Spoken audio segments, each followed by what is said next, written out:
When we come back, You sound really angry. I am angry. what makes Steve Perry so mad?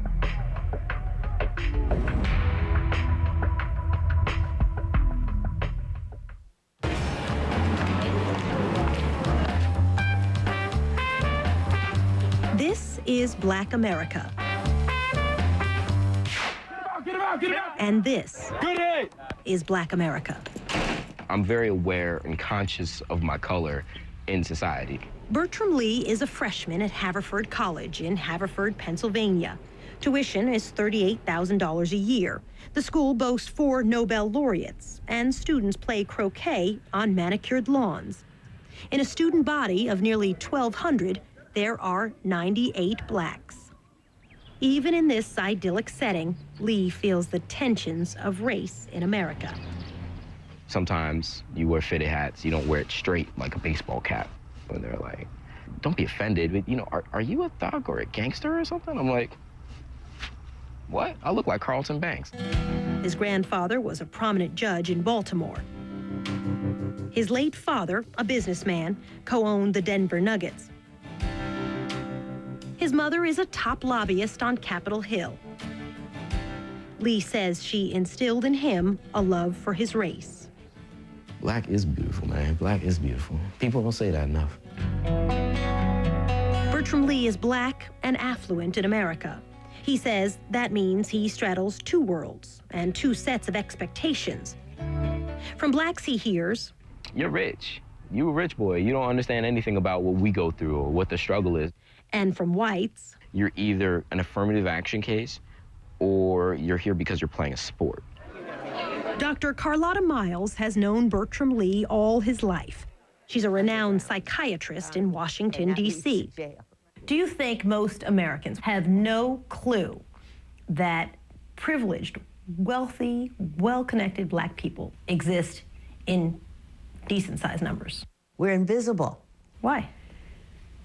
because we don't match the stereotype. The stereotype for black Americans is poverty, failure, victimization, and mediocrity.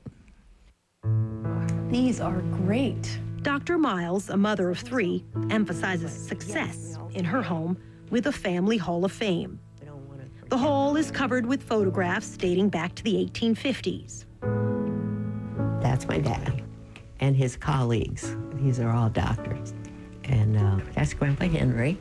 Basically made a fortune before the Civil War. This is my beloved mwah, grandmother. These people all had graduate degrees at the time when most people didn't have a college degree. Achievements made despite the racism that existed then and now. This was our 23rd year. 23 years ago, Dr. Miles created the Tuxedo Ball. Actually, this tells So nice to see you again. A place for privileged black children to mingle and make professional connections.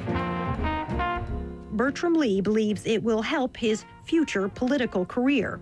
You could find yourself a job, an internship, opportunity, advice.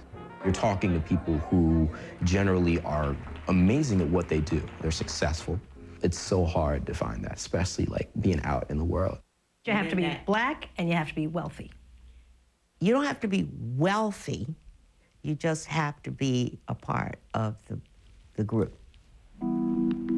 Affairs like these exclude many, says Darren Walker, a vice president at the Rockefeller Foundation.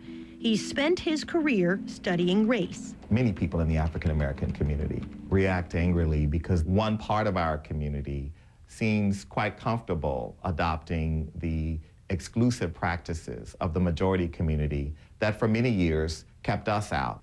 I don't think the tuxedo ball should be vilified. It's doing something for the privileged children whom people think don't need anything. What they see is exclusion. What they see is elitism. Most of us are tremendously active doing things for needy children as well.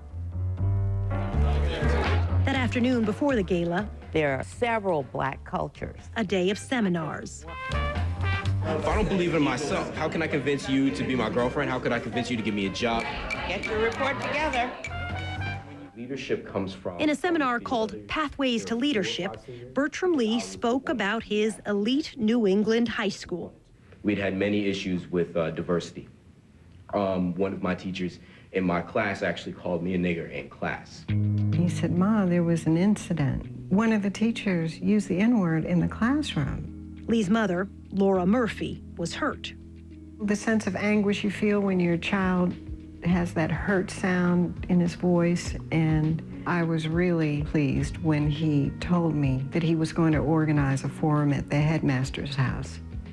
What's the lesson in that? Do something. Do you let it in? Do you let them tell you who you are? No. That evening, the big event.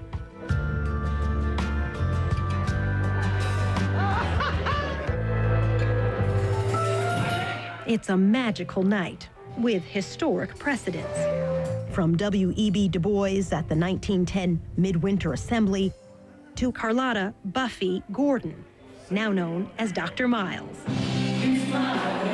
Affluent blacks have been passing on the legacy of success for well over 100 years. What the tuxedo ball reminds me personally is that you cannot settle for mediocrity. We mobilize our kids to go out and make a difference. My idea of blackness may not be what society says or what other people say blackness is. I can't help that I was born in the place that I was born in. I can only hope to make the world a better place from that.